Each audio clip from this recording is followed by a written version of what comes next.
Hi all അസ്സലാമു അലൈക്കും. നമ്മളെ പുതിയ കുക്കിംഗ് വീഡിയോയിലേക്ക് എല്ലാവർക്കും സ്വാഗതം. നമുക്കൊരു ചിക്കൻ സമൂസ എങ്ങനെ ഉണ്ടാക്കുന്നത് നോക്കിയാലോ. അതിന് വേണ്ടിയിട്ട് 500 ഗ്രാം ചിക്കൻ നല്ലതുപോലെ കഴുകി വൃത്തിയാക്കിയാണ് എടുത്തിട്ടുണ്ട്. ഇനി അതിലേക്ക് മുളക് പൊടി, മഞ്ഞൾപ്പൊടി, ആവശ്യത്തിന് ഉപ്പ്, മീറ്റ് മസാല ഇതൊക്കെ ഇട്ടിട്ട് ചിക്കൻ നല്ലോണം കൈകൊണ്ട് തിരുമ്മി മസാല എല്ലാ ഭാഗത്തേക്കും ആക്കിയെടുക്കുക. ഇനി മസാല പുരട്ടിയ ചിക്കൻ ഒരു 10 മിനിറ്റ് റെസ്റ്റ് ചെയ്യാൻ വേണ്ടിയിട്ട് മാറ്റി വെക്കണം. ചിക്കൻ 10 മിനിറ്റ് റെസ്റ്റ് ആയതിനു ശേഷം ഒരു പാൻ അടുപ്പിൽ വെച്ച് അതിലേക്ക് എണ്ണ വെച്ച് ചിക്കൻ നമുക്ക് പൊരിച്ചെടുക്കാം. ചിക്കൻ പൊരിയുമ്പോഴേക്ക് മസാലയ്ക്ക് ആവശ്യമായിട്ടുള്ള ഉള്ളി, ഇഞ്ചി, വെളുത്തുള്ളി, പച്ചമുളക്, കറിവേപ്പില, മല്ലിച്ചപ്പ് ഇതൊക്കെ ഞാനിവിടെ അരിഞ്ഞെടുക്കുന്നുണ്ട്.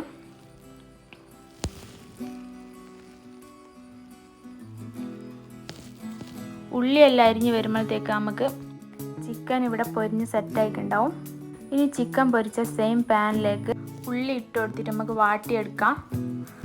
ഉള്ളി ഒന്ന് പെട്ടെന്ന് വാടി കിട്ടാൻ വേണ്ടിയിട്ട് ലേശം ഉപ്പ് നമുക്ക് ആദ്യം തന്നെ ഇട്ട് കൊടുക്കാം. ഉള്ളി വാടി വരുമ്പോഴത്തേക്ക് നമുക്ക് പൊരിച്ച് വെച്ച ചിക്കൻ ഒന്ന് മിക്സിയിൽ ക്രഷ് ചെയ്തെടുക്കാം.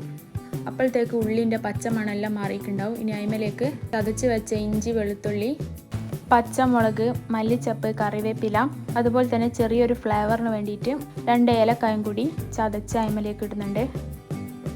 ഇനി എരിവിന് വേണ്ടിയിട്ടുള്ള മുളക് പൊടി, മഞ്ഞൾപ്പൊടി, ഉപ്പ് വേണമെങ്കിൽ അന്നേരം ഉപ്പ് നമുക്ക് നോക്കിയിട്ട് ചേർക്കാം. പിന്നെ ഗരം മസാല, കുറച്ച് മീറ്റ് മസാലയും കൂടി ഇട്ടിട്ട് നല്ലോണം വാട്ടിയെടുക്കുന്നുണ്ട്.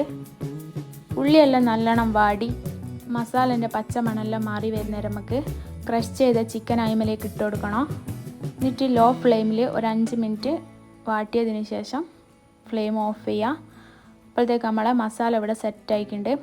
ഇനി സമൂസ ഉണ്ടാക്കാൻ വേണ്ടിയിട്ട് നമുക്ക് തൊലി പരത്തിയെടുക്കണം. അതിനു വേണ്ടി 1/2 കപ്പ് മൈദയിലേക്ക് ഒരു നുള്ളു ഉപ്പും ആവശ്യത്തിന് വെള്ളം ഒഴിച്ചിട്ട് നല്ലോണം കുഴച്ചെടുക്കുന്നുണ്ട് ഞാൻ. ഇനി നമുക്ക് ചെറിയ ഓരോ ബോൾസായിട്ട് മാറ്റാം.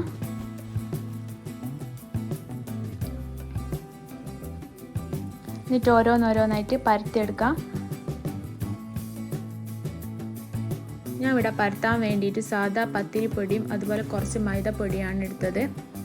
പത്തിരിപ്പൊടി എടുത്തതിനെ കൊണ്ടിട്ട് നമുക്ക് സമൂസ പൊരിക്കുന്നേരം നല്ല ക്രിസ്പി ആയിട്ട് കിട്ടും. അതേപോലെ തൊലി ഞാൻ വാട്ടിയിട്ടാണ് സമൂസ ഉണ്ടാക്കുന്നത്. അതിനു വേണ്ടി നല്ല ചൂടായ പാനിലേക്ക് പരത്തിയ തൊലി ഓരോന്നോരോന്നായിട്ട് ജസ്റ്റ് ഒന്ന് തിരിച്ച് മറിച്ചിട്ടെടുക്കുക. എന്നിട്ട് വാട്ടിയെടുത്ത തൊലി 4ആയിട്ട് മുറിച്ചെടുക്കാം. അങ്ങനെ ആ നേരം 10 തൊലി പരത്തി നമുക്ക് 40 സമൂസ എന്നുള്ള കണക്കിൽ കിട്ടും. ഇനി നമ്മൾ തൊലി ഒട്ടിക്കാൻ വേണ്ടിയിട്ട് മൈദ കലക്കി വെക്കണം. അധികം ലൂസായി പോകാൻ പാടില്ല കേട്ടോ. എന്നിട്ട് ഇതാ വീഡിയോ കാണുന്നത് പോലെ റൗണ്ട് വരുന്ന ഭാഗത്ത് പശ തേച്ച് കൊടുത്തിട്ട് ജസ്റ്റ് ഒന്ന് മടക്കി കുമ്പിൾ കുത്തുക. എന്നിട്ട് അതിൻ്റെ ഉള്ളിലേക്ക് മസാല വെച്ചിട്ട് വീണ്ടും പശ തേച്ചിട്ട് കോണാക്കിയിട്ട് ഒട്ടിച്ചു കൊടുക്കാം.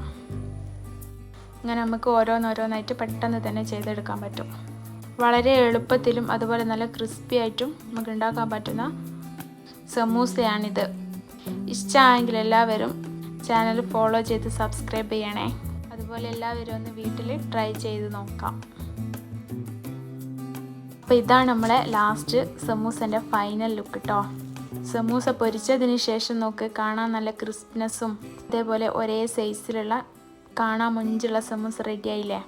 എല്ലാവർക്കും ഇഷ്ടമായോ? Thank you for watching dears.